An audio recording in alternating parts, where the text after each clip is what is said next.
Yeah. Hey, welcome to Live America podcast. This is Hatem alongside my good friend, the one and only owner of the Comedy Cellar, Noam Dworman. Hello, hello. And what does your shirt said? Best what? Best pop. Best pop. Uh, and our guest is a returning guest, good friend, and author of a couple of books. One of them is one of my favorite. But his book is called Booze, Babe, and Little Black Dress. And he's working in his second part two, I guess, from that book. And the book that I think is very, very relevant right now is Marketer in Chief: How Each President Sold the American Idea. Jason Voiovich is here. Hello, good to see you, man. Yeah, good to see you too. Good to see you. We're talking. You should re-promote your book again because this is perfect time for it, I think. Yeah, I think that's especially now. I mean, what are we seeing right now in the presidential election other than a real vision for what the United States and what the American idea really is? And that's what we're arguing about at a very fundamental level. And if you look at the messaging that, the RNC and the DNC are putting out right now, it's all about, well, what is the future of the country? What vision are we going to take into the future? That's just what is the American idea. It very often we get debates about healthcare or things that are about military spending or these kind of real concrete sorts of things, taxes. You see that in prior campaigns. This one, though, what's I think is unique about this one is this is an abstract, this is gets right to the core of who we are as Americans. Like, what is the idea and what are we trying to, who are we going to be 4 years from now? That's a big deal. That I think that's a unique way to think about this election cycle. So let me ask you this: how each president sold the American ideas. I feel like it used to be, or maybe I'm wrong, but it used to be it's always about like plans and stuff like that. Right now, I feel like it's always about warning the other side is horrible. Like one side, like this is monster, is gonna kill democracy, blah blah. The other one is like it's too woke. You're gonna be the fear, and instead of the fear of the other person, like don't vote for the other person. I'm here to save the day. Versus like before, we have leaders was like it's me. I'm gonna do this. I'm gonna do this more. What do you think? Yeah, I think I think this cycle, for whatever reason, both the kind of the Harris campaign now and the Trump campaign kind of took marketing 101 and they forgot to take marketing 102. Marketing 101 says, well, fear, uncertainty, and doubt, FUD, works. And we know it works. At least it works in the short term. But what really defines a presidential campaign and what defines kind of a great leaders and is really talking about the positive side of the American idea. That's really America is fundamentally a positive idea. It's not perfect, but it is improving and it's always getting better. We've always got somewhere to go. We've always got the next hill to take, the next thing to overcome. And I think in both cases right now, whatever campaign kind of pulls its head out of its butt and comes up with a positive vision, because there's plenty of fear, uncertainty, and doubt out there. It's not like we're not going to see negative ads this cycle. We've already seen plenty of negative ads this cycle. But I agree with you, Hatem, we have not seen a positive vision. Even out of the RNC, I think there was a little bit of that. I think JD Vance hit at a couple of those themes a little bit. It will be interesting to see how Harris thinks about that differently, though all the ads I get on YouTube, and I suspect if you're on YouTube, you get all these ads too. I get interrupted by, it used to be Biden and now it's Harris telling me that, Donald Trump, and they won't name Donald Trump, the former president is a threat to our way of life. Please give me money. Yeah. And, I feel like, yes, that's a message that can work. It can work with the people who are already, it preaches to the choir, but it's not going to win any converts. there's nothing about that is that's going to bring me over as maybe hey, I'm a leaning Republican or leaning Democrat, and I haven't quite made up my mind if I'm happy with this candidate switch. That message isn't changing anyone's mind.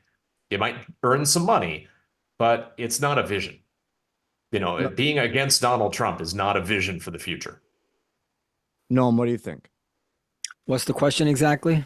That Well, first thing I think Jason should spend the $14 a month for YouTube Premium. But go ahead. What's You not, ain't kidding. not sit through those dumb ads? But go ahead. God, Go yes. ahead, Hatem. What's the question? Well, I don't know about you, but for me, I'm not voting for Trump or Kamala. George Santos is my pick, but I think he'll be a great politician. The question was like these days, like I remember all the other campaigns, or residential. It was about like more of, yeah, they talking about the border a little bit here and the economy as usual, but it's all about fear. Now they try to tell you the other side, vote for me because the other side is going to make your life hell. Do you agree with that? Do you think that this is a new vision that everybody's going with? I mean, clearly, the Democrats are.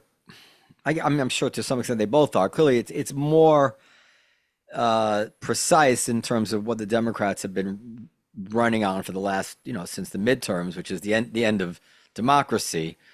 I don't know, and I hope this is not like because I'm missing it. I don't really know what the Democrats stand for, except that even Biden, yes, I mean it's all about that. The Republicans, that's part of the mix.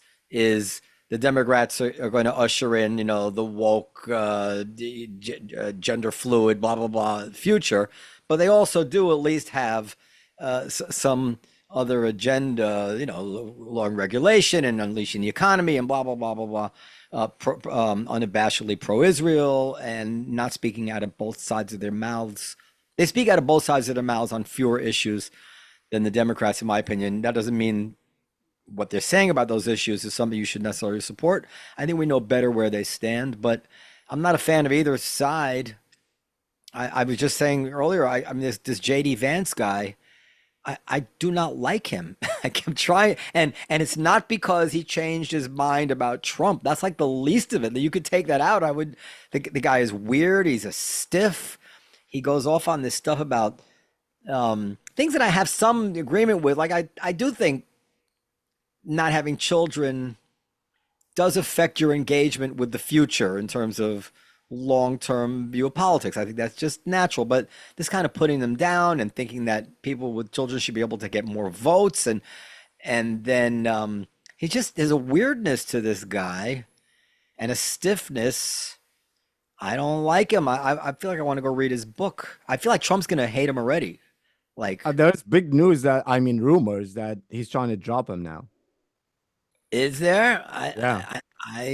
Well, wouldn't shock me. I mean, and then the other thing that's going on, just you didn't ask this, but it's really disturbing me on the right, is these ever increasing influence of these conspiracy theorists like Tucker Carlson and Alex Jones, and they go on Joe Rogan, and there's a whole bunch of them, right? Brett Weinstein. I mean, like when Biden disappeared for 2 days, you had the most influential people in the country speculating that he was already dead. That they're keeping this is really what's that? There's a coup, they said. Yeah, and you had some sympathy for that too. And I'm like, this is crazy talk. The president of the United States is not dead, and everybody's just hiding it from us. Like that's beyond something that could be. I know. This is where the modern Republican Party, a large number of them are at. This is not a good time. Yeah, that's exactly to the point. I think is like it's everybody's like running on negative rather than like real leaders, where they're coming out. How about the the unprecedented exit for Biden? I mean, we expected that. I learned about. Oh, tell me this, Noam. So who Noam was predicting it? Who was predicting it for months and months and months? Yeah. And I even predicted it would come from the debate. But go ahead. But hold on. Last Sunday was Noam's birthday party. I was driving there, and I got the news 15 minutes before I got there. But when went and I saw like a couple people that tell him, it's like Noam told us before it came out in the news 10 minutes. How the hell did you know that? Are you being And they said serious? before their yeah, I swear to God. I They know, all because said, the guy at the party saw it on Twitter. no, they said before it came at Twitter, before they had any alarm.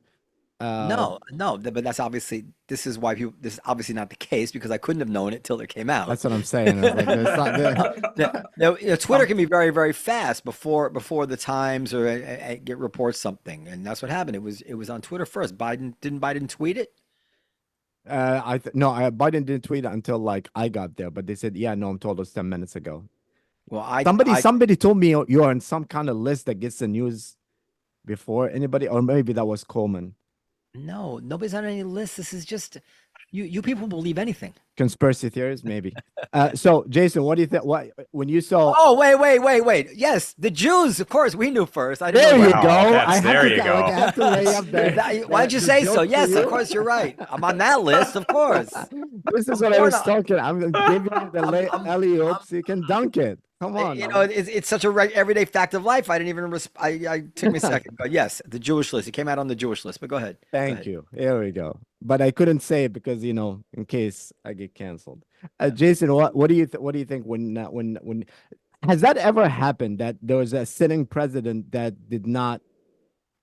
stepped down before the election? Has that Yes. ever happened? Oh, I know that you sure. did the homework. Who? Yeah, sure. I mean, obviously, the one people talk about all the time is Lyndon Johnson, of course, who decided to kind of opt out. But that's not unprecedented. Harry Truman decided to opt out. He had the opportunity to run for a full second term. He took over really early in Roosevelt's fourth term. So he had almost 2 terms, but he decided to opt out. Coolidge, same situation. He decided to opt out in the 20s. Really tragic story there. His son died in a just minor accident from a minor infection that became a blood infection. This is before antibiotics, and he was just a broken man. Most people really don't know that about him. They kind of critique him for being kind of a silent, kind of aloof figure, but dude, he watched his kid die over a couple of weeks. That's got to affect you. So yeah, and that goes back into the 1800s as well. I think what's interesting though is this close to the election is unprecedented. I think what's driving a lot of the fear, Hatem, is that there's so much chaos. And what I mean by that is we have had a sitting president days away. I mean, you could say weeks, but really days away. You measure it in days until the election, deciding to opt out. You have an assassination attempt on a major party candidate that everyone seems to have forgotten about. I think that happened 11 days ago. I mean, think about that for a second. 11 days ago, someone shot Trump, like came a centimeter away from taking him out. That's a big deal. We have a major third-party candidate no one talks about. RFK still polls in the 7 to 9%. We have basically someone who was found guilty of felonies and is on the hook for more. All of these things have a historical precedent. We've had other assassination attempts. We've had other strong third-party candidates. We have had, Eugene Debs ran his campaign from jail because Woodrow Wilson, the president, put him in jail. So we've had other major party candidates conduct campaigns from jail before. But we've not had them all at the same effing time. I think that is messing with people right now. We have so much uncertainty and chaos that fear sells in that environment. People are really anxious. They are afraid. And it is very difficult to kind of rise above that. And I frankly, Donald Trump, I don't think is the candidate who's going to rise above that. That very much surprised me. He is a chaos candidate. That's his brand. That's what he's good at. I think at 78, that guy's not changing. And I don't really get the sense that Kamala Harris is has that inner to rise above that and to create something like a Barack Obama did in 2008.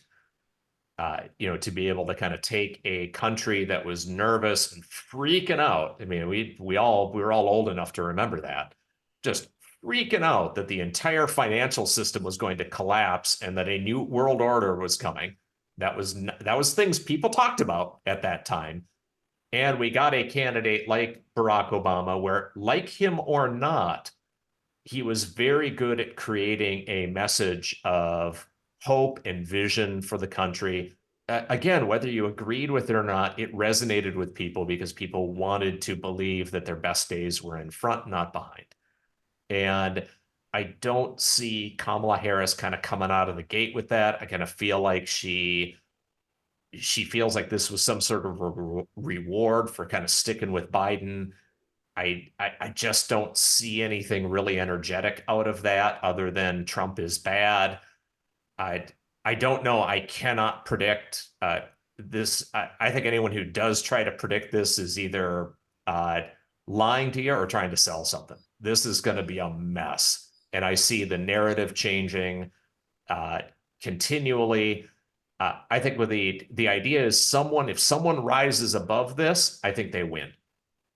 Well, no, have a good prediction record so far. But you did predict Biden dropping out 10 minutes before No, everyone else knew. So I actually really did predict no, it. he did before that. Actually. Yeah. Basically, in every podcast, whenever we talk about it, so I said, I think there's something inside me that tells me Biden will not be the nominee. I only thing I got wrong was what I couldn't have known was that the debates would be held early. But I said after the debate, my feeling was always that we're going to find out whether he's senile or not, because you can't fake it in a debate. Like, Right. They'll give him drugs. Really? They'll give him drugs? Give me some of those drugs when I start getting senile, because I don't know that there's any drugs. There aren't, yeah. No, no, I think I think it was, yeah. I think what's interesting now, and what I think the Trump campaign is doing a nice job of doing, if I were advising them, I would tell them to do this, is what did you know and when did you know it? We all knew. Yeah. Can I just say that I was thinking this just a second ago, that what the press reaction to the glaring evidence that Biden was, and I still haven't decided on the best way to describe what he is, because I don't think he's senile. I don't know. Sometimes you say non-compos mentis, which is harsh. I don't think that's, if I'm trying to be respectful to him and respectful to the truth, I think he's, compos mentis, but whatever it is, that would be the phrase to use to describe what's going on with him. Not up to the job, let's put it that way. That the press, the smartest people in the press, couldn't see what was right before their eyes.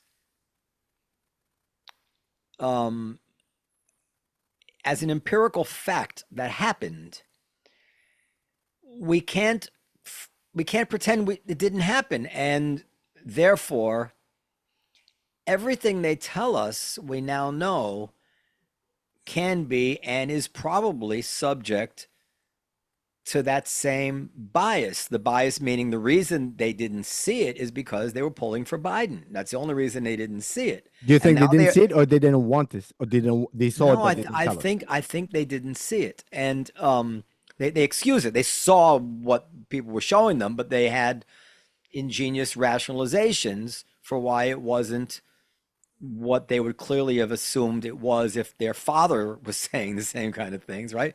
But so now they're reporting on Harris, and one just has to acknowledge that you really can't trust their interpretations of anything.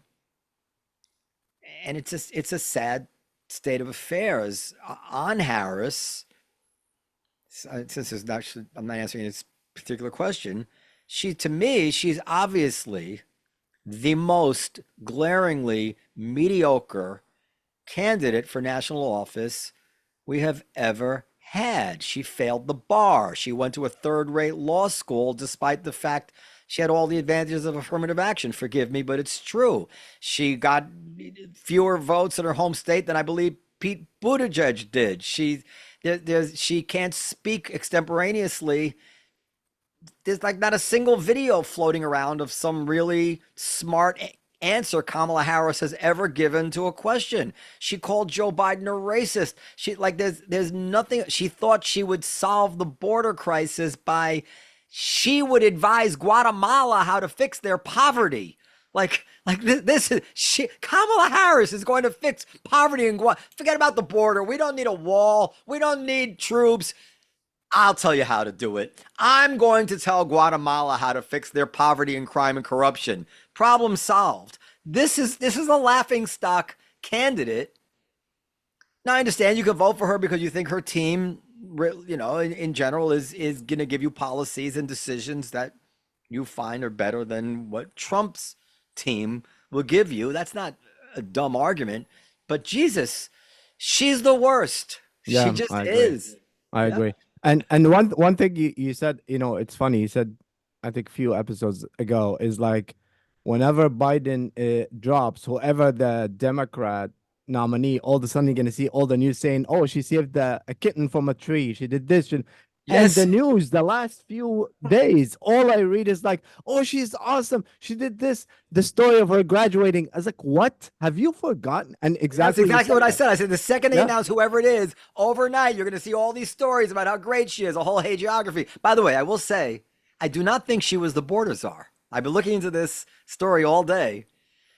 They called her the border czar, but she really was not the border czar. Let's just be fair. I have a serious question. If, God forbid, say Biden died right now and she became the president for the next couple of months, does that count as a term? No. She had to serve more than 2 years to count as a term, I think. Is that yeah? Yeah, I'm almost. Didn't they ask you these certain. questions on your citizens exam? Go ahead. No. Sorry, Jason. I was born here, damn it. Go ahead. Yeah, I'm almost certain that there are. I think you're right, Noam, that it's 2 years to count. That's part of the that was passed during Truman's term, is no one wanted to see a 4-term president again. People figured out that was a mistake. Yeah. Go ahead.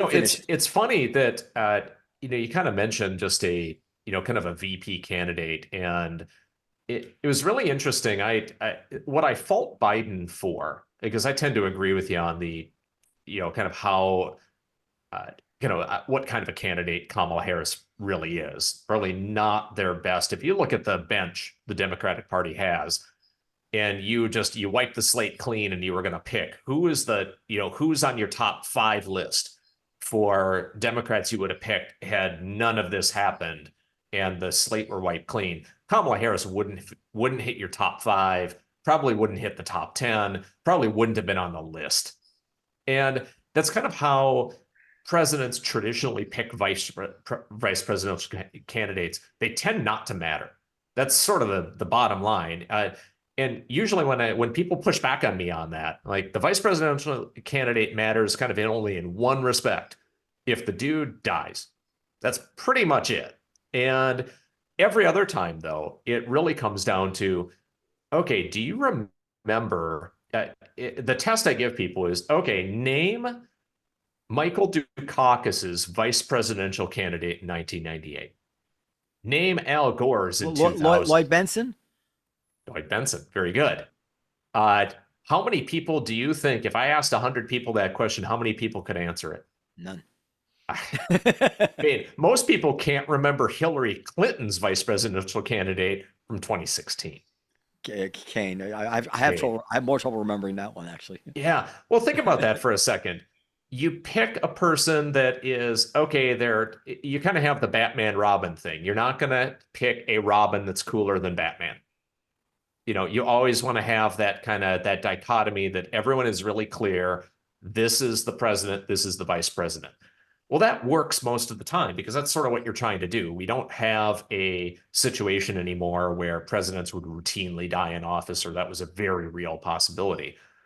But now Biden picked Harris the same way he would have picked a vice presidential candidate had he been running for, had he, instead of Barack Obama or instead of John Kerry, had he been the nominee in 2004, 2008, he picked her in the same way. He didn't pick a successor. He didn't pick someone who was obviously kind of ready to, or would be ready to kind of step up into that next rung.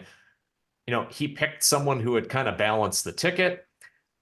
He picked a person who would kind of look good to voters, who would kind of have that representation. He didn't pick the best possible candidate he could have picked.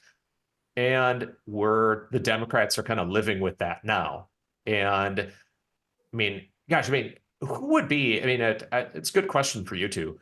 Who would be on if Biden and like you just, this situation was, you could pick any 5 Democrats, no consideration of kind of where they're at or the money or the situation. Who would be on your top 5 list? Who would do better than Kamala right now? So before I answer that, let me just say, because what you said was interesting.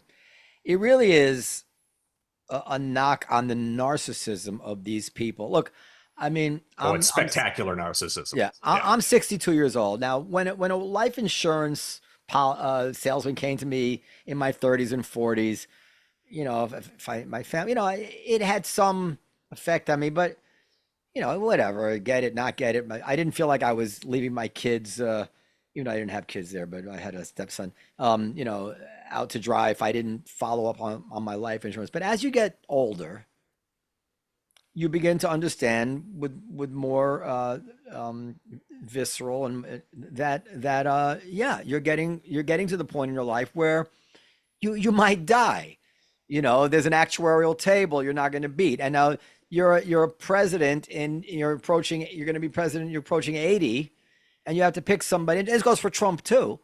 Yes, absolutely. And your vice presidential pick is not the same thing as John F. Kennedy's vice presidential pick. So fucking take it a little bit more seriously. There's just no excuse for that. Leave us with somebody. You care about your children. You wouldn't leave them. You wouldn't make such a careless, cavalier decision about something at that age, that if something should happen to you, this is the fate of your children. So care about your country in the same way, because you could die. You're in your late 70s. This really disturbs me. Having said that, who would be the nominees? I don't know these people because when I was a kid, the bench was like Mario Cuomo, Ted Kennedy. These were big figures. Andrew Cuomo, if he hadn't flamed out, would have been, the logical choice. But these people like Whitmer and Klobuchar, these various governors, Shapiro, from what I hear, these are level-headed, moderate people whose constituents trust them and think they do a good job. And I think any of those moderate governors would be head and shoulders above Kamala Harris, Democrats. Tulsi Gabbard, I think she'll be good. She's not really a Democrat. But actually, I think that the one thing that's good from all this, the last couple of years, is now people are going to start paying more attention to the VP. Because but I want to show you, I want to share a clip and see if you guys remember this. It's kind of interesting. Hold on. I have to share the sound, right? Oh, I know what he says. Yeah, hold on. Don't say it. How do you share with the sound? Oh, you know what he's share sound. There we go. There we go. Privilege for me to come to West Point, which is being held here, at some point become president of the well, I hope become president of the United States. Sorry. What advice would you give a young lady wanting to become president of the United States? Well, I hope we do have a young lady at some point become president of the United States. I can tell you how I think it will happen, because it won't happen in the normal course of events. Either the Republican or Democrat political party will nominate a man for president and a woman for vice president, and the woman and man will win So you'll end up with a president, a male, and a vice president, a female. And in that term of office of the president will die. And the woman will become president under the law or constitution. Isn't that crazy? Can a president say that these days? Yeah, it's I find it funny, whenever I watch watch things from Ford, from Carter, from those days, especially Eisenhower, just watch some of those speeches and you'll be so sad. That's the thing. I would just say, don't watch that if you want to have a good day, because if you watch one of like Eisenhower's speech on the military-industrial complex, for instance, or Truman's speech after Nagasaki and Hiroshima, and you think about the level of seriousness, the level of work they put into those speeches, how they communicated, how rational and above board they all sounded. You could agree or disagree with that person's decision, but Gerald Ford was a good man. He was, you could say, well, he shouldn't have pardoned Nixon. He should have kind of held the people who avoided the draft more accountable, yada, yada, yada. You can criticize that, but no one criticized it. He was a good, honest person who executed the job that was thrust upon him, by the way, in the best possible way he could have done.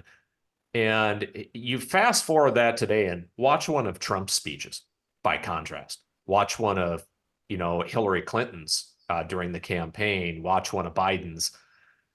It's sad. It's sad that, when I think about the bench a lot, and because I think a lot about the American idea, and I think about how, how that gets kind of perpetuated in the future. And I have to think a lot of the younger people I talk to who have had no experience listening to some of these figures and who had, didn't listen to a Reagan speech, for instance. And all they've heard is a Trump speech or a Clinton speech or a Biden speech. Like, well, no wonder that Only you're so Rosie depressed. O'Donnell. Oh, God, This is a no very good wonder point you're you're making. depressed. This is a very good point you're making. Yeah. I just think the last one we had that got close Obama. was Barack Obama in 2008. Yeah. The last time we were close, not as good. I think people thought it was so great because they hadn't heard anything like it in decades. But that's why I still think that the first person who comes across and who, to your point, Noam, just the level of narcissism here on both sides is so off the charts. People think it's just a Trump thing. Boy, the level of narcissism you need to think that what you did in this Democratic primary and this cycle worked is bizarre, otherworldly thinking. I think the first person who figures out, okay, I'm going to step beyond this and I'm going to create a vision to go forward that people can get behind and be positive. I think that's what people really, they want. Like, even in that real brief clip, Hatem, that you showed from Gerald Ford, yeah, he said some things that be a little like, did he say it as elegantly as you might say it today? You might kind of critique kind of how he said it, but answering a little kid's question like that and taking it seriously and saying, And a kid in front of kids. in front of kids and being able to communicate like that. Could you imagine how would have Donald Trump answered that question? I mean, it's such a joke to think about that. And I think, fundamentally just being a historian and having the privilege of studying, the extraordinary people, and they're all extraordinary in their own way, to hold that office. And now to think this is what we've got now is depressing. We deserve better. We just deserve better than this. That's a great point with the speeches and how it affect, like Biden's step down speech should have been historic. Should have been like one of the best speeches ever. And that was going to be my next question. What do you think of that speech? But I know Noam have a point. that you want to say. I don't want to. There's a point that I want to something I want to point in his speech. But first, what did you think of his speech, Noam? Biden's speech? Yeah. It was all right. It was I imagine John Meacham writing it. There were a couple things all right. You know, they can't resist. And I would have been most impressed if he had not alluded to a single political Yep. campaign point at all. Like, really, do you think there's some election out there 100%. which you're going to lose, but you would have won if only in that 90 seconds Biden had made some snide remark about the end of democracy? It would have been just so much more pristine Absolutely, to 100%. just give a heartfelt speech Yep. that had zero politics in it, but they can't resist. Yeah, you're absolutely 100% right. He had a chance to have one of the most memorable speeches. And by the way, it would have been good politics. You know, Absolutely, having settled that. yeah. So this is one thing I don't know if it means anything, but you know, I heard it because Democrats, you know, tend to do that a lot. You know, change anything that have man or woman or stuff like that. They Oh, change. that kills me. When they don't quote the Declaration of Independence, Yes. So he said, this is the transcript. He said, this is infuriating. He does it all the time. Yeah, that self-evident that we are all created equal, not all men created equal. You know, he said that in his speech, and he said it all. He does that all the time. But I couldn't believe it when I heard it. I was like, "Are you seriously saying this right now? You're quoting the Declaration of Independence, and you're adding stuff to or taking stuff from it."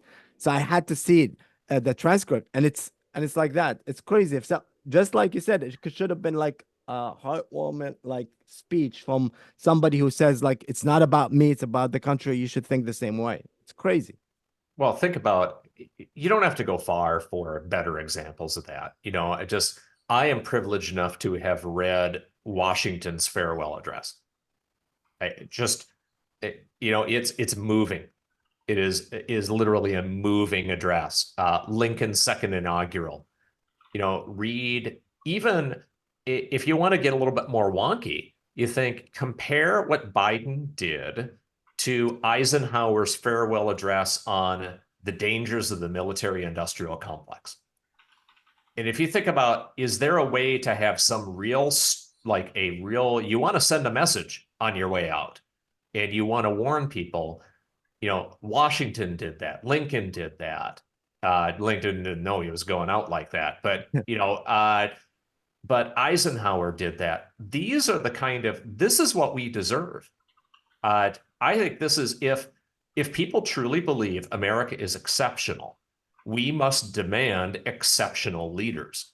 And the people we have to choose from this time are not exceptional.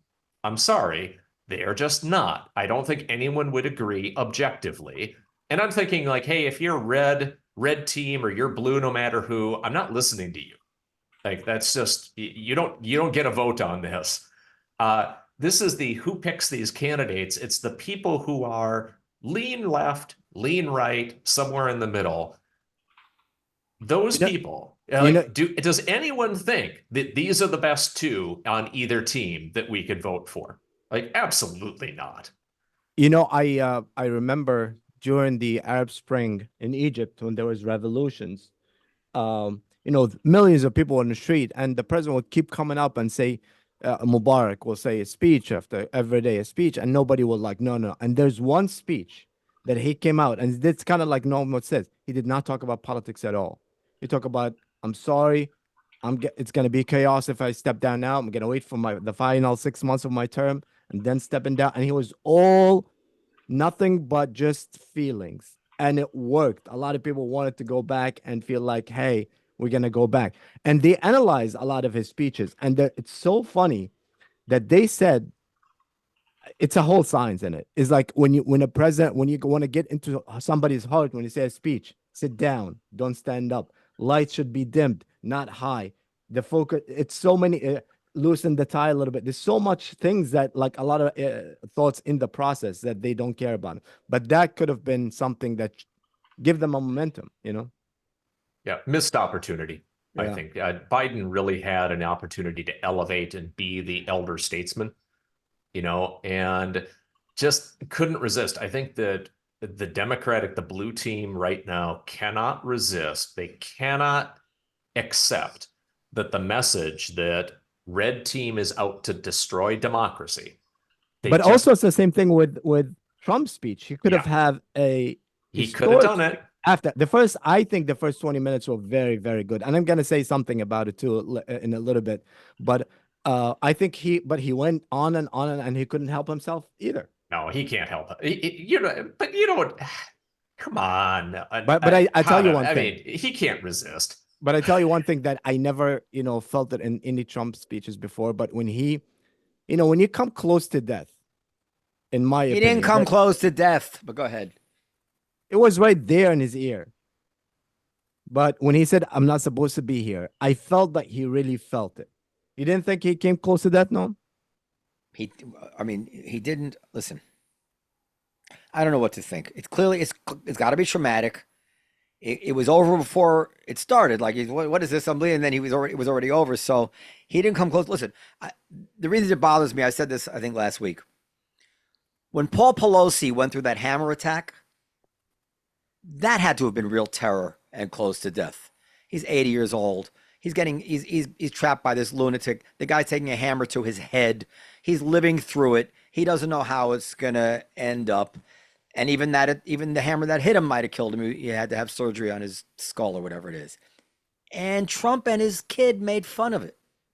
That's what they did.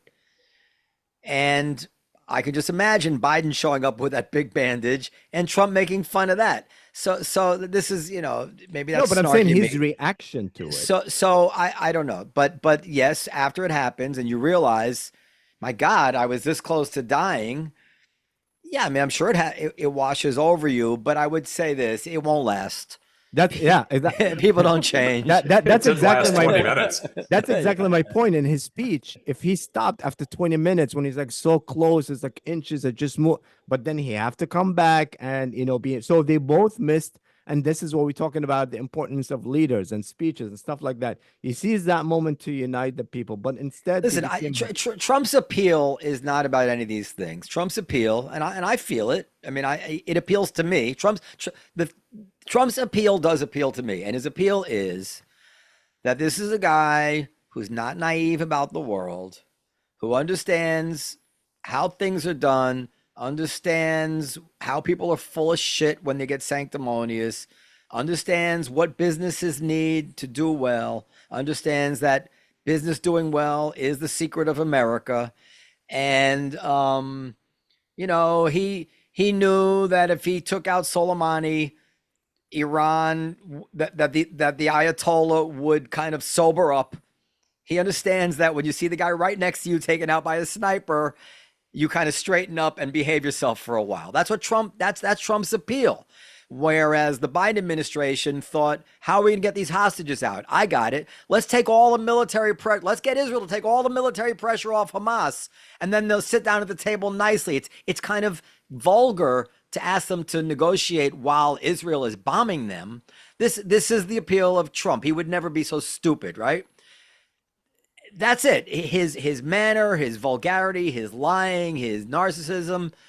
You vote for him despite these things because you feel in the end his policies will have more common sense. That's the best I can say for him. And against a lot of candidates, I would say that's not enough. Against Kamala Harris, I think all bets are off. Even on, I mean, I don't vote, but even on like what I think is the best candidate, because I don't trust her to handle Iran.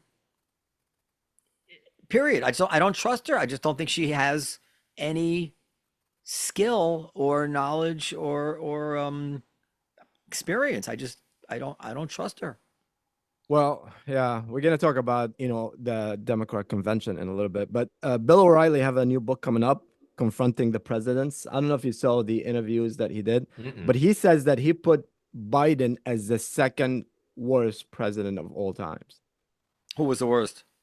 I forgot his name. Somebody. The best was Lincoln. Who would you put your top three best and worst. Let's go, Jason. Let Jason. I don't know. Yeah, the best are sort of the easy ones. I mean, they're the ones everyone kind of knows. Lincoln, Washington. Lincoln certainly fits in there. Washington has to be in there. And then, after Washington and Lincoln, then it's a little bit of a toss-up, right? I mean, then it's going to depend on which era you were in and what person it really was. If you're kind of maybe lean a little bit more on blue team, FDR is maybe your pick. If you lean a little bit more to the other side, maybe it's Jefferson, who would be kind of in that number 3 spot. But number 3 is a toss-up. I don't think anyone's doubting number 1 and number 2. It's just a matter of which one you put number 1, which one you put number 2. The worst, though, I don't know. I think Bill O'Reilly's just trying to sell books. It's not Bill O'Reilly's not a historian. And not to say that historians have a lock on, kind of opinions, historical opinions change over time. They do evolve. But objectively, Andrew Johnson was an idiot. Lincoln's VP. Do VPs matter? They sure do if the dude gets shot. And you get some guy who's drunk, who's an alcoholic, and clearly kind of a messed up psych case, becoming president. Andrew Johnson was clearly one of the worst. We actually had a lot of really bad presidents in that era. If you take Lincoln out of the equation, you just kind of pick him out and kind of put him over here, we got a lot of losers. Franklin Pierce was an idiot. You name it. I mean, Zach Taylor was an idiot. I mean, these are not. Where would you put Biden and Trump currently? I don't think they cracked the top 10 of worst. I think they're in the middle. Yeah. Honestly, I think there is and Noam made a really good point about the distinction between Trump the policy and Trump the personality are different things. Let's focus on the good points that I make, please. I think that Trump the policy objectively, lots of stuff worked. And I think you have to accept that, even as much criticism as he takes, like getting a COVID vaccine, whatever you think about the vaccine, I'm not going to get into that with anybody, but to get one in a matter of months, I mean, the objective policy successes that he had, whether you agree with the direction or not, or whether you agree those are the right priorities or not, his level of success there certainly may not qualify him for top 10, but it certainly doesn't put him in the bottom 10. And I think Biden is in that. Biden, like many other presidents in history that have had that kind of, it had been in a similar position, more of a caretaker sort of role, kind of fit into that category. They're not really transformational people, but things aren't generally melting down either. I don't think either one of them is. I think they will be. Trump will be remembered because of the personality. I think 100 years from now, and the picture. And the picture. 100 years from now, people will fail the test on who Biden is. I don't think he's very memorable. That's a good point. Do you feel like go ahead, no? No, I agree with all that, I think. Yeah. You think that Trump is trying to be like Ronald Reagan?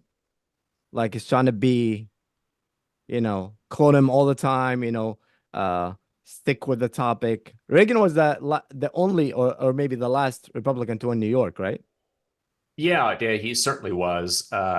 In '84, he only lost my home state of Minnesota, where I used to be. I'm not in Minnesota anymore, by the way. I do want to make a comment. I escaped. It's too soon to tell, but FDR gets bad grades in the end because he was naive about Stalin, right? That's the one Yes, very aspect. much so. That's the one thing he did, which really nobody can defend him on. Churchill warned him, and we know very clearly who was right about that. And this is consequential. It's too soon to tell, but the one thing that would put Biden in the bottom tier of presidents, in my opinion, if it happens this way, is more than any president in my, maybe since Carter, but I'm not even sure Carter isn't getting a bum rap. He truly seemed to project American weakness onto the world stage. He told Ukraine all we do was economic sanctions. He pulled out of Afghanistan. He, seems to be naive about Hamas and Iran. I don't think the world has seen him as a force to be feared and reckoned with, and I think that's been very provocative on the world stage.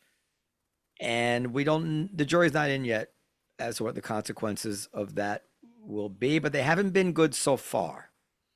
And if it continues with Harris, domestic policy, has shorter term, and I think we tend to exaggerate any president's effect on domestic policy. Like 6 months into their term, or you're like, look what's happening. Like how could anything they did have such effects in 6 months a year? But on the world stage, events happen very quickly. That's a good point. That's a good point. No, I would agree with that. And I think that's a really valid point, Noam. I think that, ever since World War I and the end of World War I, and really this started with Wilson, with TR to an extent, McKinley and Teddy Roosevelt to an extent, but really after World War I, the president of the United States absolutely had a responsibility on the world stage that you couldn't ignore. You couldn't separate that. The presidents of the United States in the 1700s and 1800s were presidents of the United States. Mm-hmm. After that, they were president of the United States and leader of the free world. And that is a added responsibility I don't think we've been, very inward looking, but the more inward we look and the more we try to create kind of a touchy-feely, the rest of the world just needs understanding in space. Well, President Xi, President Putin, don't really give two Fs about that. They will take advantage of weakness. That is how it works. Mm-hmm. And I get it. We all want the world to operate in a different way. We all hope that the world operates in this kind of, post-European unicorn flying a rainbow out of my ass kind of way to look at it. But the reality is the world doesn't work that way. And I think we have not been putting enough pressure on our leaders and the candidates that we have. We are not asking them hard enough foreign policy questions. I think being, the only one that watches foreign news or grew up somewhere else, I agree with the concept of like the leader of the free world. The way people or countries looked at the president of the United States was totally different than it is now. Like even whoever was the president, like even like somebody like Bush. I remember with the Gulf War, the first one, he gives Saddam Hussein a deadline. With the first second expired of that deadline, the missile was flown from, like they would be like, oh shit, Bush. Like it doesn't matter if you like him or hate him. Just like everybody's like, oh my God, no, you don't fuck with the United States. Same thing I was talking about with the hostages right now. If we have a leader, it used to be the first hostages you're free are the American hostages. We don't want to fuck with them. Release the American hostages first. But we don't have that anymore. Like even now in the media in Arabic, they call him Sleepy Joe. Trump, they call him crazy as well. You don't know what he's gonna do.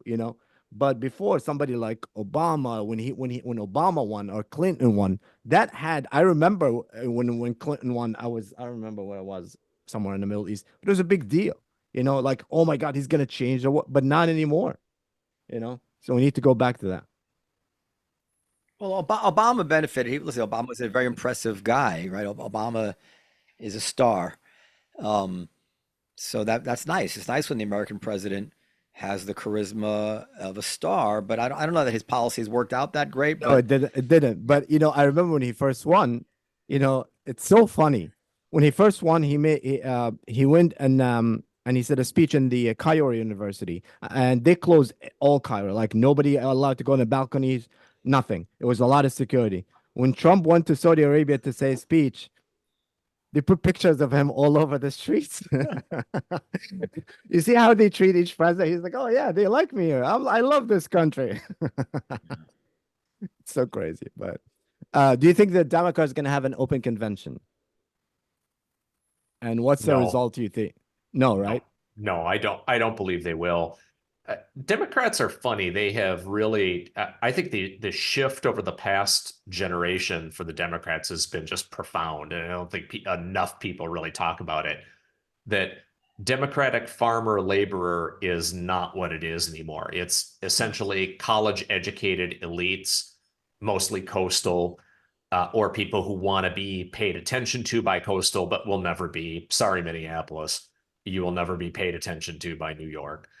That's their party now. And there's one thing about that sort of mentality that is kind of both good and bad. They tend to be very, very smart people. And I kind of put smart in air quotes, where they really feel like they're right. Like they have history on their side. They're the smartest people in the room. They kind of understand what the rest of us plebes do not get. And they have decided, their powers that be, the New York Times, all these, they pushed Biden out. I mean, they were the first ones having an editorial in the New York Times telling you to get out of the race to a sitting president of your party, because the New York Times is a Democratic Party newspaper. Sorry. Mhm. That is a big deal. So they decided that from an elite kind of that backroom kind of smoky room politics happened. They kicked him out. Do you think that for a second they're going to open it up to the like hoi polloi on the floor to pick a person? You've got to be kidding. That's just not how Democrats operate. It won't work that way. They have picked their person, and you're going to get behind them. And I think they will end up getting behind that person to a loss in November. It doesn't. I don't think it looks very good for them.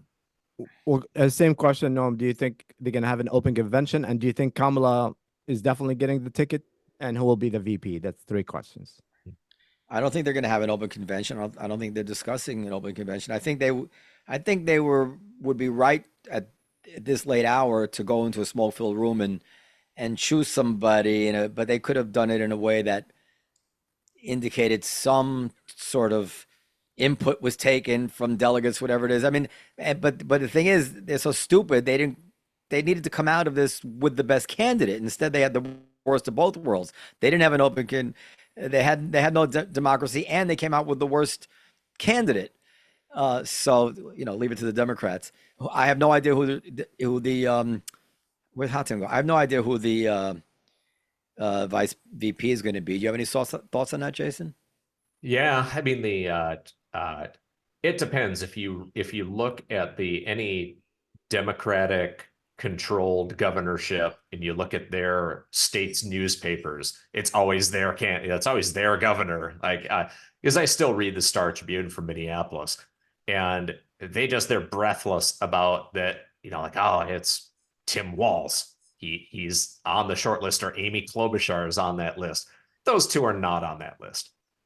They're just not. I actually don't have a good sense for it.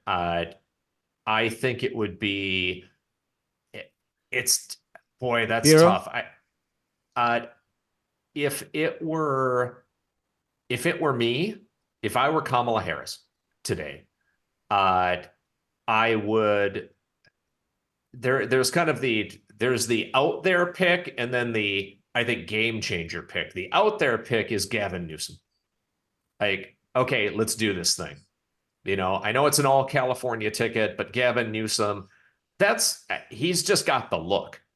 He has that kind of, he looks like he's out, just straight out of central casting, to be president. Yeah, he's got a lot of negatives, but Kamala's got a lot of negatives, so you gotta put that aside. I think the out there pick, though, if Kamala really wanted to change the game, pick RFK. Bring him in, find some way to get him on the team, make nice. But that's two crazy people now. I'm just telling you that he's got Kennedy is the name recognition. He's got the kind of he can relate to the everyman on the street. He would be the kind of vicious sort of campaigner that they really need, especially to go up against a JD Vance who will take the gloves off. And JD Vance is kind of stiff. RFK is just he's a street fighter. If it were me, if I were Kamala Harris, I would make nice with RFK, find some way to patch that up, and I think she wins. Outside of that, I don't think there's a great path. But you think Kamala is the nominee? Yes, I do. I do not think there will be anyone else. If you look at the polling right now, just the polling, the number of delegates that have lined up behind her, it reminds me a lot of the kind of the Hillary coronation. There's more of a Bernie Sanders sort of groundswell, but there's no time for that now. We're days away from the convention. There's going to be no groundswell. There's no candidate like Bernie. Bernie's not trying to run. There's no one else out there that would have the time to mount a serious challenge right now. And I think, stepping around her, then you get the accusations of sexism and racism, and no one in the Democratic Party wants to step on that landmine. It's going to be her, barring if she, barring some unforeseen, she's the nominee. But Noam, you said before that you think if she dropped, no one's going to care. A couple of weeks, everybody's going to forget about it. If she what? If they dropped her. Yeah, but now it's too late for that. If they had dropped her, am I right? The first communication from Biden was that he's dropping out, and he didn't endorse Kamala Harris. And then like a few hours later, in a weird kind of way, then he backed Kamala as if that was still in flux. I thought, if he hadn't backed her and then they chose someone else, I don't think anybody would have, by November, still been complaining about the sexism of it. It would have passed.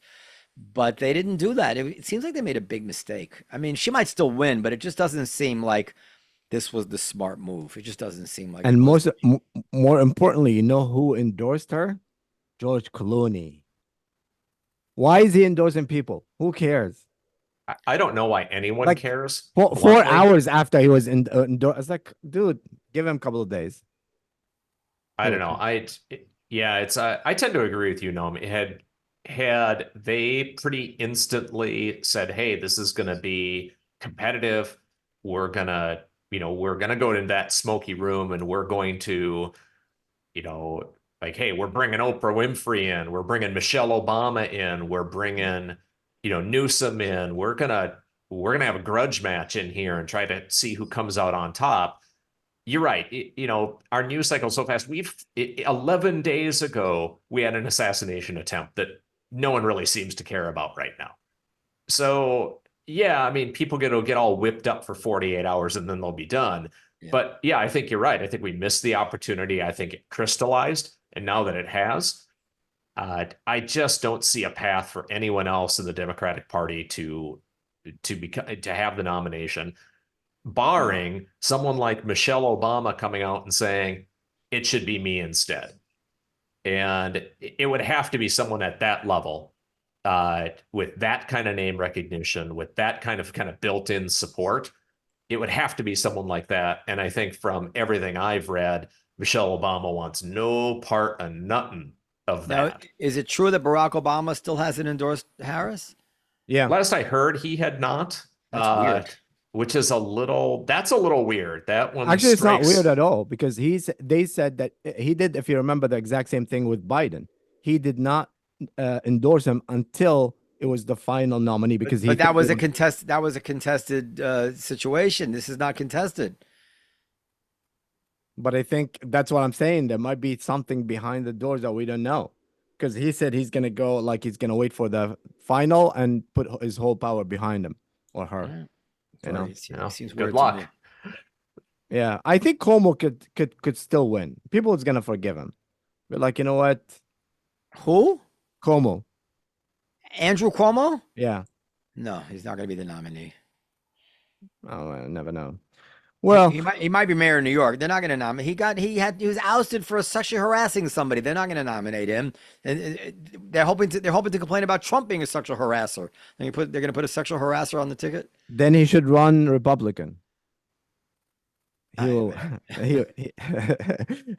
he will win. Dark days, gentlemen. Dark days. All right. All right. Well, yeah. Do you have final thoughts?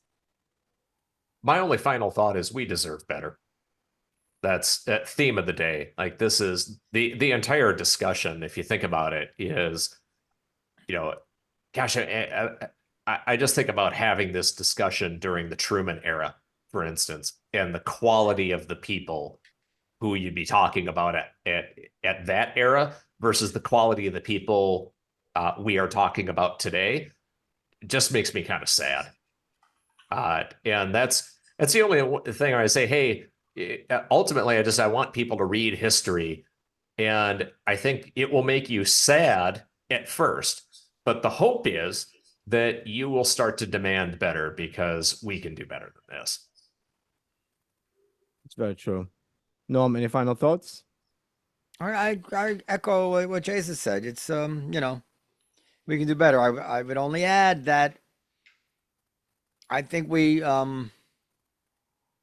overemphasize how important the president of the United States is to our day-to-day lives. We need a good president when something very dangerous imposes itself on us.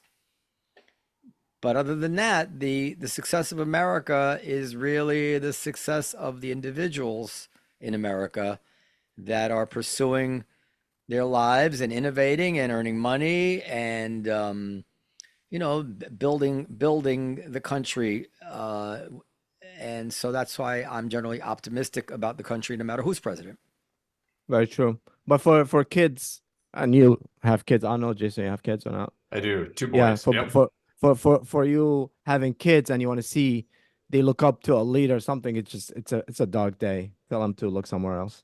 No, I've taught my kids to look up to President Trump. Good for you. Yeah. I thought Manny told me to go fuck myself. All right, well, guys, thank you so much. Jason, you wanna if people want to follow you or your Substack as well, if you want to tell people where can they find you and talk to you and get your books. Yeah, fastest place to find my books is on Amazon. Just search for my name. I'm the only one. That's kind of like Tigger. I'm the only one. So I'm easy to find. Both my books are there. Easiest place to get them. You can even get samples, get them as audiobooks, or check out for more recent stuff, Innovation History on Substack. So check that out. And I write there. I like to say every week, but I'm more careful these days. I say every week or so. So you can check that out and follow me there. All right. Well, thank you very much. Live from America podcast. Thank you.